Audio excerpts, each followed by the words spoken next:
సమకాలీన జాతీయ అంతర్జాతీయ అంశాలపై సమగ్ర విశ్లేషణ అందించే నమస్తే నాగేశ్వర్ కార్యక్రమానికి స్వాగతం. ప్రొఫెసర్ గారు మనతో జాయిన్ అయ్యారు. నమస్తే నాగేశ్వర్ గారు. ఎలక్షన్ కమిషన్ మీద మరోసారి రాహుల్ గాంధీ తీవ్ర ఆరోపణలు చేశారు సార్. ఓట్ల దొంగల్ని ఎలక్షన్ కమిషన్ కాపాడుతోంది, ప్రజాస్వామ్య విధ్వంసకుల్ని జ్ఞానేష్ రక్షిస్తూ ఉన్నారు అంటూ ఆరోపించారు. దాంతోపాటు సాఫ్ట్వేర్తో వ్యవస్థీకృతంగా ఓట్ల తొలగింపు చేస్తూ ఉన్నారు, అలాగే చేర్పులు కూడా చేస్తూ ఉన్నారు. అంటే ఒక 2 అసెంబ్లీ నియోజకవర్గాలకు సంబంధించి కొన్ని ప్రూఫ్స్ కూడా రాహుల్ గాంధీ బయటపెట్టారు సార్. మరి ఎలక్షన్ కమిషన్ అయితే స్పందించింది. ఆన్లైన్లో ఓట్లు తొలగించడం సాధ్యం కాదు అంటూ రాహుల్ గాంధీ ఆరోపణలు నిరాధారం అంటూ ఈసీ స్పష్టం చేసిన పరిస్థితి. సో రాహుల్ చేసిన ఆరోపణల మీద మీ కామెంట్ సార్. ఈసీ మీద చేసిన అంటే ఇప్పుడు ఆయన ఫస్ట్ ఓట్ చోరీ ప్రెస్ కాన్ఫరెన్స్లోమో రాంగ్ ఒకే ఓటరు 2 చోట్ల 3 చోట్ల 4 చోట్ల ఓటర్గా ఉండడము, దొంగ ఓట్లు వేయడము, ఈ ఆస్పెక్ట్స్ అన్ని కర్ణాటకలోని మహదేవ్పూర్ అసెంబ్లీ సెగ్మెంట్ పైన చెప్పారు. ఈసారేమో కర్ణాటకలోని అలంద్, మహారాష్ట్రలోని రాజ్పుర అసెంబ్లీ సెగ్మెంట్ల పైన ప్రెస్ కాన్ఫరెన్స్. వాస్తవంగా ముందు దీన్ని హైడ్రోజన్ బాంబ్ ప్రెస్ కాన్ఫరెన్స్ అని కాంగ్రెస్ పార్టీ ప్రకటించింది. కానీ రాహుల్ గాంధీ చెప్పింది ఇది హైడ్రోజన్ బాంబ్ కాదు, హైడ్రోజన్ బాంబ్ కమింగ్ సూన్ అన్నాడు. అంటే త్వరలో ఇంకా హైడ్రోజన్ బాంబ్ రాబోతుంది అని. దీన్ని రాహుల్ గాంధీ ఓట్ చోరీ 2.0 అనాలి మనం. సో ఇందులో ఆయన స్పెసిఫిక్ ఆరోపణ, రుజువుల్ని బయట పెట్టారని మీరు క్వశ్చన్లు అన్నారు, కానీ నేను రుజువు అని అనడం లేదు. ఎందుకంటే మనం కాదు రుజువా కాదా తేల్చేది, కోర్టులు తేల్చాలి కదా, మీరు నేను తేల్చడానికి కాదు. సో రుజువు అనేది అనడం లేదు, కానీ ఆయన ఆరోపణ, ఆయన రుజువుగా చూపెట్టిన ఆరోపణ అంశం ఏంటి అంటే అప్పుడు మీకు అలంద్ కాన్స్టిట్యున్సీలో 6018 ఓట్లను ఫామ్ 7 సబ్మిట్ చేసి డిలీట్ చేయబడింది అని ఆటోమేటిక్ సాఫ్ట్వేర్ ఉపయోగించి ఫామ్ 7 సబ్మిట్ చేశారు. ఫేక్ ఫామ్ 7 అంటే for the purpose of deletion. So అది సబ్మిట్ చేసి డిలీట్ చేయబడింది. ఇందులో ఒక పర్సన్ పేరు మీదకి వెళ్ళి ఒక 14 మినిట్స్లో 12 ఫామ్స్ సబ్మిట్ చేయబడ్డాయని. సో దీనివల్ల ఇది లోకల్ స్థానిక పార్టీ వర్కర్లు చేస్తున్న పని కాదు, సాఫ్ట్వేర్ని ఉపయోగించుకొని ఆటోమేటెడ్గా సెంట్రలైజ్డ్ ఆపరేషన్ ద్వారా జరిగింది అన్నది ఆరోపణ. అలాగే మహారాష్ట్రలోని రాజ్పురాలో ఇలాగే సాఫ్ట్వేర్ని ఉపయోగించుకొని 6380 ఫేక్ అడిషన్స్ కూడా జరిగాయి, డిలీషన్స్ కూడా జరిగాయని. సో దీనికి ఉదాహరణగా అని చెప్పింది ఏంటి అంటే, ఒక బూత్ లెవెల్ ఆఫీసరు యాక్సిడెంటల్గా తన అంకుల్ పేరే ఓటర్ల జాబితా నుంచి తొలగించబడినట్టు గమనించింది ఆమె. అప్పుడు ఆమె ఎవరు ఈ ఫామ్ 7 సబ్మిట్ చేసి తొలగించారని చూస్తే తన ఇంటి పక్క నైబరే చేశాడు అని పేర్కొన్నారు. దాంతో ఆ నైబర్ను అడిగారు, నీవేనా అంటే నేను కాదు అన్నారు.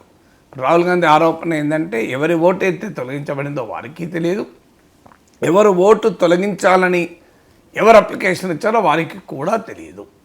ఇది తెలియకుండా జరుగుతోంది అనేది ఆరోపణ.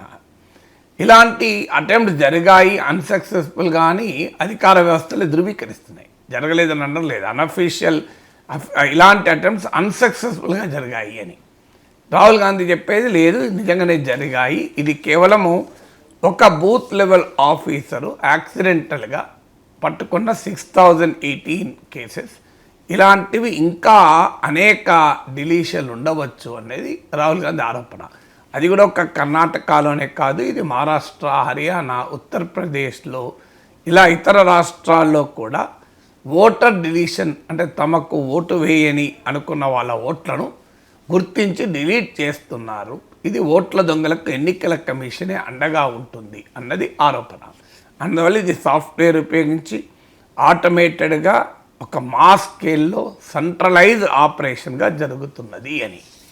దాంతోపాటు మీకు రాహుల్ గాంధీ స్పెసిఫిక్ ఆరోపణ ఏంటంటే, ఈ అలంద్ గురించి ఫిబ్రవరి 2023లో కర్ణాటక సిఐడి కేసు రిజిస్టర్ చేసి విచారణ కూడా మొదలుపెట్టింది.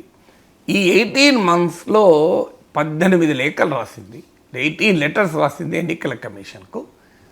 మేము ఇలాంటి ఆరోపణ ఒకటి వచ్చింది, దీనిపైన ఎఫ్ఐఆర్ దాఖలు చేశాం, ఇన్వెస్టిగేట్ చేస్తున్నాం, ఆ ఇన్వెస్టిగేషన్కి అవసరమైన సమాచారం ఇవ్వండి అని కర్ణాటక సిఐడి ఎన్నికల కమిషన్కు రాసింది. అడిగింది ఏంటి అంటే, ఈ ప్రక్రియ ఎక్కడ స్టార్ట్ అయిందని తెలుసుకోవాలంటే డెస్టినేషన్ ఐపీ అడ్రస్, అంటే ఏ ఐపీ అడ్రస్ నుంచి ఈ సాఫ్ట్వేర్ రన్ అయింది అని. రెండవది, ఈ మొబైల్ ఫోన్లు ఎవరి వాడారు, దాని ఓనర్స్ ఎవరు, దానికి వచ్చిన ఓటీపీ ట్రయల్స్ ఉంటాయి. అంటే ఏదైనా ఇప్పుడు ఈ మధ్యకాలంలో మనం ఏం చేయాలన్నా ఓటీపీ ఉంటుంది, ఆ ఓటీపీ ట్రయల్స్ ఏంటి, ఇలాంటి టెక్నికల్ డేటా కావాలి అని కర్ణాటక సిఐడి అడిగితే ఇప్పటి వరకు ఎన్నికల కమిషన్ ఇవ్వడం లేదు. సో ఎన్నికల కమిషన్కు ఒక ప్రభుత్వ సంస్థ, సిఐడి ఒక ప్రభుత్వ ఇన్వెస్టిగేటింగ్ సంస్థ, ఒక కేసు విచారణకు సంబంధించిన అంశం పైన ఎన్నికల కమిషన్ డేటా అడిగితే ఆ డేటా ఎన్నికల కమిషన్ ఇవ్వడం లేదు. ఎందుకంటే ఎన్నికల కమిషన్కు తెలిసి ఇది జరుగుతోంది. ఈ డేటా కనుక కర్ణాటక సిఐడికి ఇస్తే ఇది ఎక్కడి నుంచి, ఇది వేరే రాష్ట్రాలలో ఉండి ఈ పని చేస్తున్నారు, ఫేక్ ఐడీలను ఉపయోగించి ఈ పని చేస్తున్నారు. సో ఈ సాఫ్ట్వేర్ను ఉపయోగించి చేస్తున్న ఓట్ల దొంగతనం బయటపడుతుంది, దీని మాస్టర్ మైండ్ ఎవరో బయటపడుతుంది. అందుకే ఎన్నికల కమిషన్ సహకరించడం లేదు అన్నది రాహుల్ గాంధీ ఆరోపణ. సో ఈ ఆరోపణలకు ఎన్నికల కమిషన్ ఇచ్చిన రెస్పాన్స్ చూస్తే ఇది మనకు అర్థమవుతుంది అసలు విషయం. ఎన్నికల కమిషన్ లాస్ట్ టైం కూడా రాహుల్ గాంధీ మహదేవ్పుర అసెంబ్లీ సెగ్మెంట్ పైన ప్రెస్ కాన్ఫరెన్స్ చెప్తే కూడా ఎన్నికల కమిషన్ ఏమన్నది, మీరు ఓత్ తీసుకొని అఫిడవిట్ ఇచ్చి కంప్లైంట్ ఇవ్వండి అంటారు. అయ్యా, ఇది ఒక వ్యక్తి చేస్తున్న కంప్లైంట్ కాదు, ఒక రాజకీయ వ్యవస్థ నుంచి వస్తున్న ఆరోపణ. అందులో ఒక వ్యక్తి కాదు, leader of the opposition, statutory position, అది చట్టబద్ధమైన వ్యవస్థ. అది ఈవెన్ ఎన్నికల కమిషనర్ల ఎంపికలో కూడా లీడర్ ఆఫ్ ద పొజిషన్ ఉంటారు.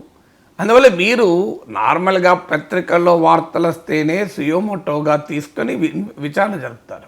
కోర్టులకు కూడా పత్రికల్లో మీడియాలో వచ్చిన వార్తల్ని సుయోమోటోగా తీసుకొని పిల్స్ పబ్లిక్ ఇంట్రెస్ట్ లిటిగేషన్ కూడా స్వీకరిస్తుంది.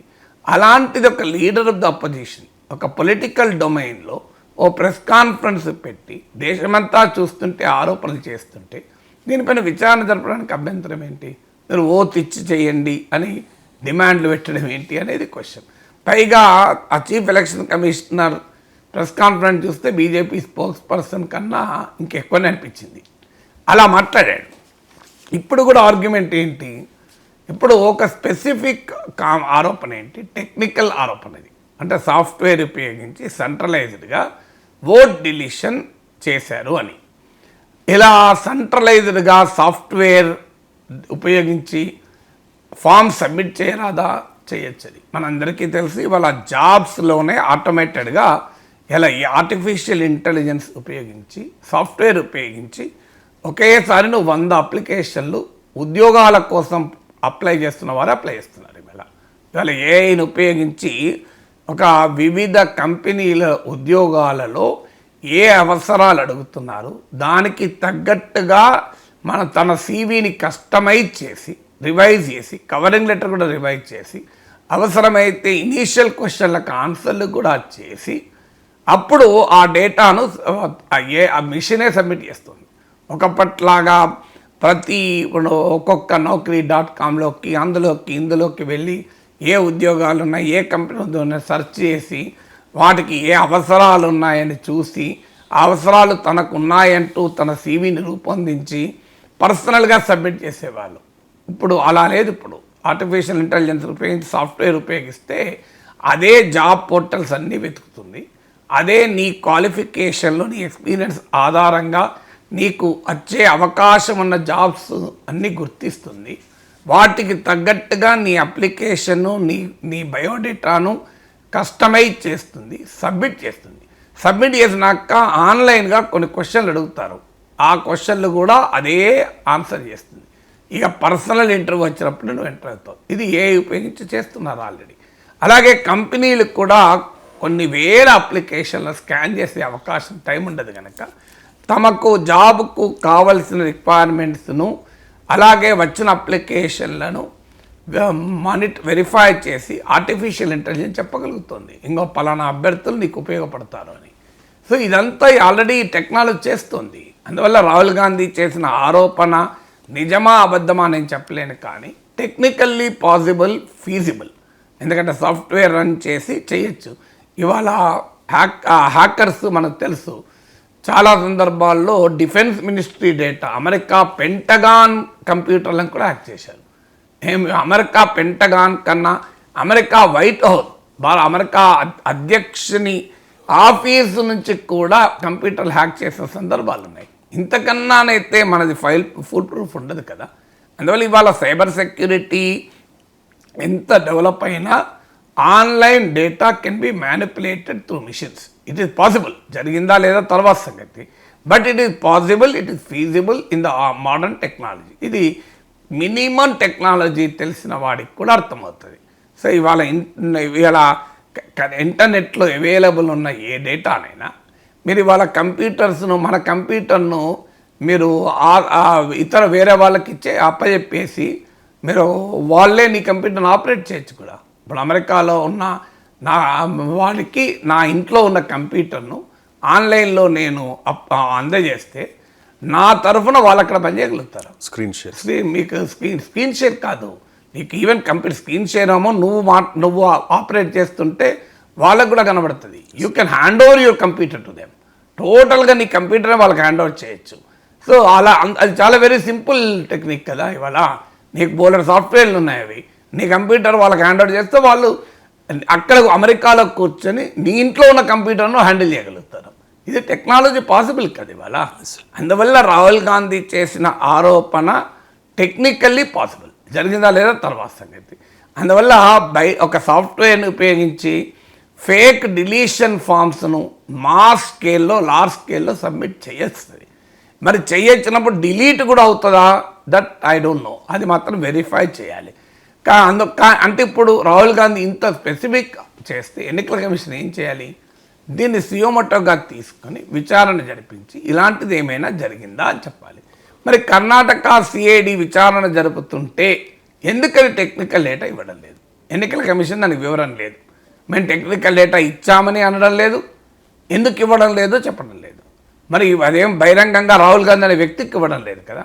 కర్ణాటక ప్రభుత్వ ఇన్వెస్టిగేషన్ సంస్థ అడిగితే ఇవ్వడానికి ఎన్నికల కమిషన్కి అభ్యంతరం ఏంటి? సో ఆశ్చర్యంగా ఉంటుంది మనకు. ఒక ప్రభుత్వ వ్యవస్థ అడిగితే ఇవ్వనంటున్నారు, ఈ దాయాల్సిన అవసరం ఏంటి అనే క్వశ్చన్ అయితే వస్తుంది కదా. ఇప్పుడు రాహుల్ గాంధీ అల్టిమేటం కూడా ఇచ్చారు, మీరు ఇంకో వారం రోజుల్లో మీరు కర్ణాటక సిఐడికి డేటా ఇవ్వాల్సిందే, ఇవ్వకపోతే దొంగతనం జరిగినట్టుగా డిలీషన్ ప్రక్రియ సెంట్రలైజ్డ్గా జరిగింది, దీంట్లో ఎన్నికల కమిషన్ పాత్ర ఉందని నమ్మాల్సి వస్తుందని.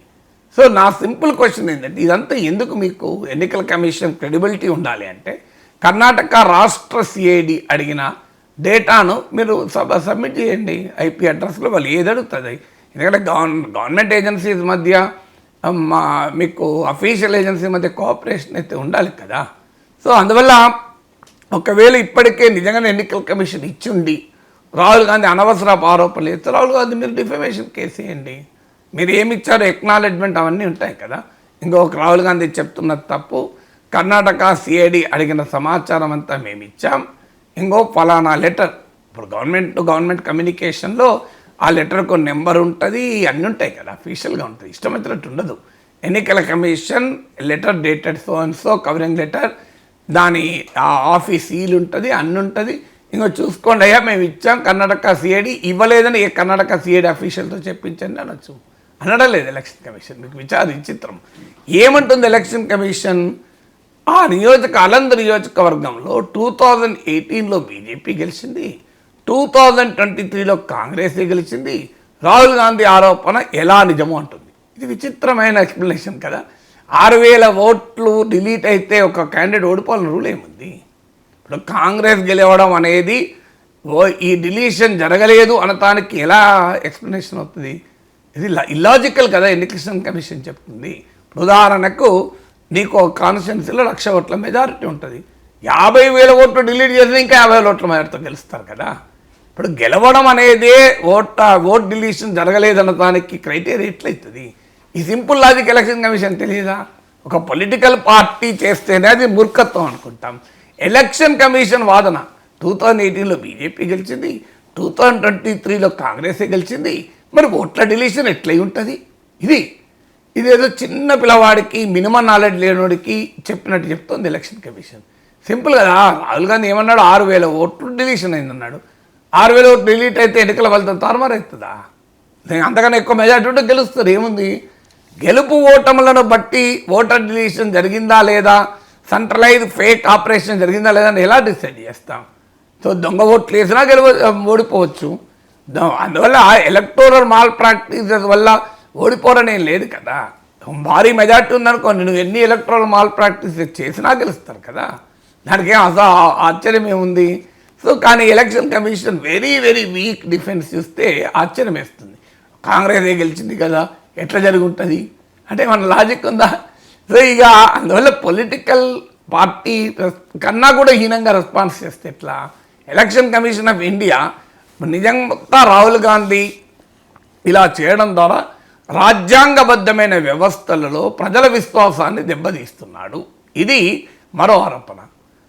కాన్స్టిట్యూషనల్ ఆఫీసెస్ క్రెడిబిలిటీని దెబ్బతీస్తున్నాడు. ఒక వ్యక్తి చేసే విమర్శల వల్ల క్రెడిబిలిటీ పోదు. క్రెడిబిలిటీ పోయేది తాము చేసే పనుల వల్ల పోతుంది. ఇప్పుడు నేను ఒక విశ్లేషణ చేస్తా, ఆ విశ్లేషణలో 10 మంది నీచంగా కామెంట్ చేస్తా, నా క్రెడిబిలిటీ పోతుంది. దాంతో నా విశ్లేషణలో తప్పు ఉంటే నా క్రెడిబిలిటీ పోతుంది తప్ప ఎవరో కామెంట్ చేస్తే నా క్రెడిబిలిటీ పోదు కదా. Election commission credibility Rahul Gandhi వ్యాఖ్యల వల్ల పోయిందనుకుంటే సీరియస్గా వెళ్ళి సుప్రీంకోర్టులో రాహుల్ గాంధీ పైన ఎలక్షన్ కమిషన్ డిఫమేషన్ కేసు ఇవ్వనండి. ఇలా మా ఎన్నికల కమిషన్ పరువు తీసే విధంగా రాహుల్ గాంధీ అనే వ్యక్తి ఆరోపిస్తున్నాడు, ఏమీ జరగకపోయినా మీరు సుప్రీంకోర్టులో కేసు అయినా అసలు విషయం మొత్తం బయటకు వస్తుంది కదా. అప్పుడు ఎన్నికల కమిషన్ సంగతి కూడా బయటకు వస్తుంది. మరి మీరు ఎందుకు ఆ కర్ణాటక సిఐడి అడిగితే మీరు ఎందుకు ఇస్తలేరు డేటా అనే క్వశ్చన్ సుప్రీంకోర్టు అడుగుతుంది. అందుకే మీరు గమనించండి, రాహుల్ గాంధీ పైన నిజంగానే అది నిజమే ఎన్నికల కమిషన్ నమ్మితే ఇది పూర్తి అబద్ధమని సింపుల్గా డిఫమేషన్ పరువు నష్టం కేసు వేయచ్చు కదా. ఎవరో ఎక్కడో ఒక కర్ణాటకలో ఎన్నికల ప్రచారంలో ఈ మోడీ అనే సర్నేమ్ ఉన్న వాళ్ళందరూ ఎందుకు దొంగలుగా ఉన్నారు అని అడిగితే మా మోడీ కులాన్నే దొంగలుగా చెప్తారా అని ఒక మోడీ, గుజరాత్లో ఒక మోడీ పరువు నష్టం దావా వేస్తే రాహుల్ గాంధీకి 2 ఏళ్ల జైలు శిక్ష పడితే ఆయన లోక్సభ సభ్యత్వాన్ని రద్దు చేసింది కదా బీజేపీ.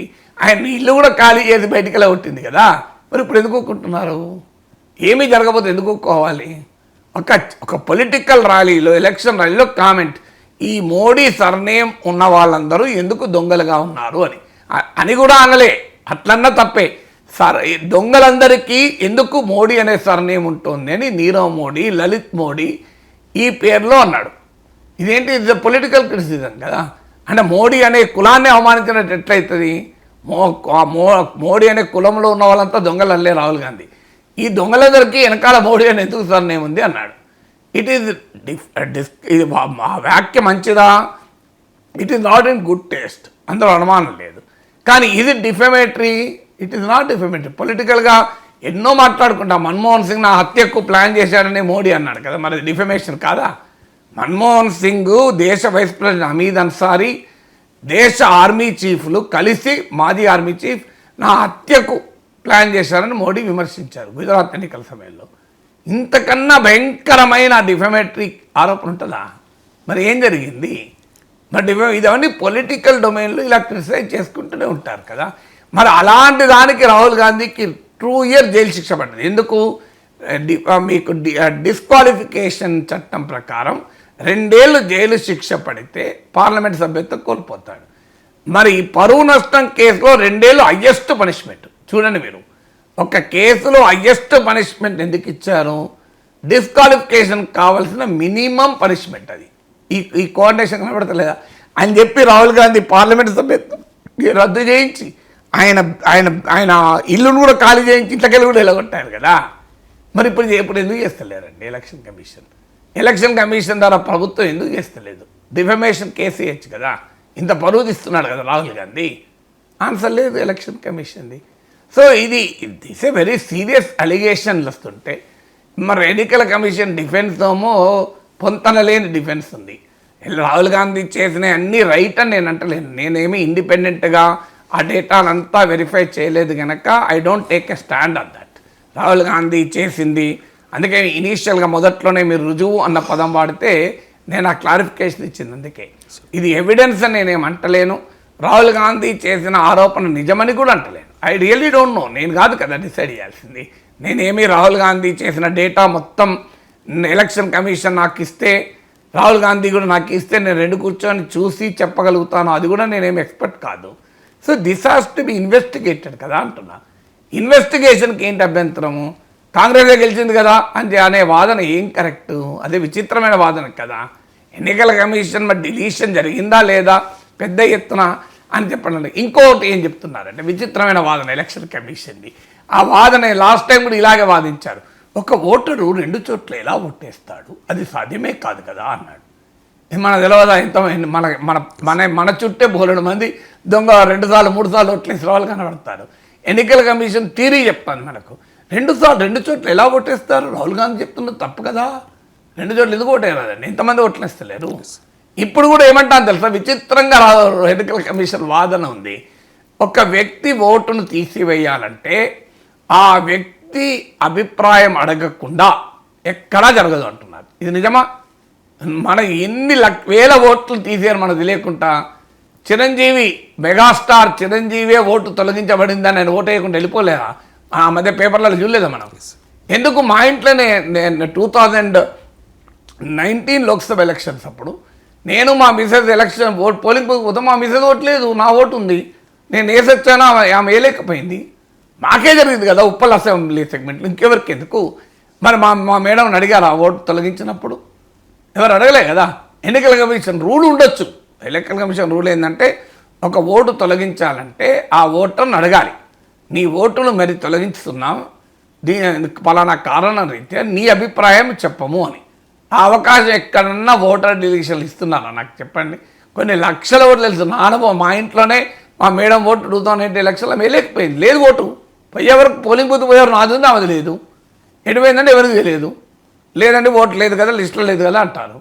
2024లో ముందే చూసుకున్నాం, జాగ్రత్త పడ్డాం. ఆ ఓటు ఉన్నది, చేసి ఓటేసాం. ఉప్పల్ అసెంబ్లీ సెగ్మెంట్లో జరిగింది ఇది. మాకే జరిగినప్పుడు ఇంకోటి జరగదు, అందరికీ తెలుసు. ఎంతోమంది ఎలక్షన్ రోజు మీరు టీవీలు చూడండి, నా ఓటు ఎక్కడ పోయింది, నేను చచ్చిపోయాను అనుకున్నారా, నా ఓటు ఎవరు తీసేశాడు అని చెప్పి పాపం పేదవాళ్ళు గొడవ చేస్తుంటారు. పెద్ద వాళ్ళ ఓట్లే కనవడవు, పెద్ద వాళ్ళ ఓటర్ల జాబితాలో మాయమైపోతుంటాయి. ఇది జరుగుతుంటాయి కదా. ఏమీ జరగనట్టు ఎన్నికల కమిషన్ ఎట్లా చెప్తుంది? విచిత్రం. ఒక ఓటర్ను ఓటు తీసేయాలంటే వారికి ముందుగా అవకాశం ఇచ్చి నీ ఓటు ఎందుకు తీసివేయకూడదో అడిగే తీసేస్తాం. ఇది జరుగుతుంది ఎక్కడన్నా. ఇలా ఎన్నికల కమిషన్ సమర్థన చూస్తే నవ్వేస్తుంది నిజంగా చెప్పాలంటే. రాహుల్ గాంధీ చేసే ఆరోపణల క్రెడిబిలిటీ పెరుగుతోంది. ఎన్నికల కమిషన్ డిఫెన్స్ రీత్యా చూస్తే ఇంకా మళ్ళీ హైడ్రోజన్ బాంబే త్వరలో ఉంటుంది, ఇంకో 2-3 months నడుస్తుంది ఇది అని అంటున్నారు. అంటే అప్ టు బీహార్ ఎలక్షన్ ఈ క్యాంపెయిన్ నడిచేటట్టుంది. ఇక పొలిటికల్గా రాహుల్ గాంధీ ఏం ఎస్టాబ్లిష్ చేయదలుచుకున్నాడు?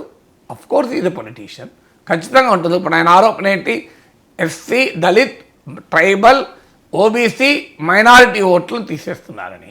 మరి వీళ్ళందరూ కాంగ్రెస్ పార్టీకి ఓట్లు వేస్తే బీజేపీ ఎందుకు గెలుస్తాయి? బీజేపీ మిగిలింది అప్పర్ కాస్టే కదా. సో అందువల్ల ఆ పొలిటికల్ రాహుల్ గాంధీ స్టేట్మెంట్ నాకు నిజంగానే నవ్వేసింది. ఎస్సీ, ఎస్టీ, బీసీ, మైనారిటీ ఓట్లన్నింటినీ టార్గెట్ చేసి తీసేస్తున్నారు. ఎందుకంటే వీళ్ళందరూ బీజేపీ ఓటర్లు కారని. వీళ్ళందరూ బీజేపీ ఓటేయకపోతే బీజేపీ ఎట్టగెలుస్తుంది దేశంలో అధికారం? ఎస్సీ, ఎస్టీ, బీసీ, మైనారిటీలంతా కాంగ్రెస్ ఓట్లు వేస్తే బీజేపీ ఓన్లీ అగ్రకులాల ఓట్లతో గెలుస్తుందా? ఏమైనా లాజిక్ ఉందా? అది లేదు. అపోజిషన్ ఓటర్లను టార్గెట్ చేసి తీసేస్తున్నారు, లేదా మైనారిటీ ఓట్లను టార్గెట్ చేసి తీసేస్తున్నారు. Minorities anti BJP vote block అంటే కొంత అర్థం ఉంది. ఎందుకంటే జనరల్గా మైనారిటీసు బీజేపీకి ఓటు వేయరు కనుక. అది కూడా ఈ మధ్య కాలంలో కాస్త వేస్తున్నారు కానీ, but still a large section will not vote. So అదేమైనా లాజిక్ ఉంటే ఉండొచ్చు. కానీ ఎస్సీ, ఎస్టీ, బీసీ, మైనారిటీ వీళ్ళందరూ బీజేపీ వ్యతిరేక ఓటర్లు వీళ్ళందరూ తీసేస్తున్నారంటే మరి వీళ్ళందరూ మీకు ఓట్లు వేస్తే బీజేపీ ఎందుకు అధికారంలోకి వస్తుంది? బీజేపీకి బీసీలు వేస్తలేరా? బీజేపీకి ట్రైబల్స్ వేస్తలేరా? అందువల్ల ఆ పొలిటికల్ కామెంట్, రాహుల్ గాంధీ కామెంట్లో మీనింగ్ లేదు, నవ్వేస్తుంది నిజంగా కూడా. కానీ is a politician is expected to speak political language. But election commission is a constitutional body. Constitutional body is expected to act constitutionally and speak constitutional language. మీరు ఒక పొలిటీషియన్తో పోటీ పడితే ఎట్లా? పొలిటికల్ క్లెయిమ్స్, అక్కడ కాంగ్రెసే గెలిచింది కదా, మరి ఓట్లు డిలీట్ చేస్తే ఎట్లా గెలుస్తుంది? ఓట్లు ఎవరిదైనా డిలీట్ చేసే ముందు మేము వాళ్ళకి చెప్తాం, వాళ్ళ అభిప్రాయం అడుగుతాం. నీ ఓటు ఎందుకు తీసేయకూడదని అడిగి వివరణ తీసుకున్నాకే తీసేస్తాం. ఇట్లాంటి కహానీలు చెప్తే ఎట్లా ఎలక్షన్ కమిషన్? Right sir. ఇక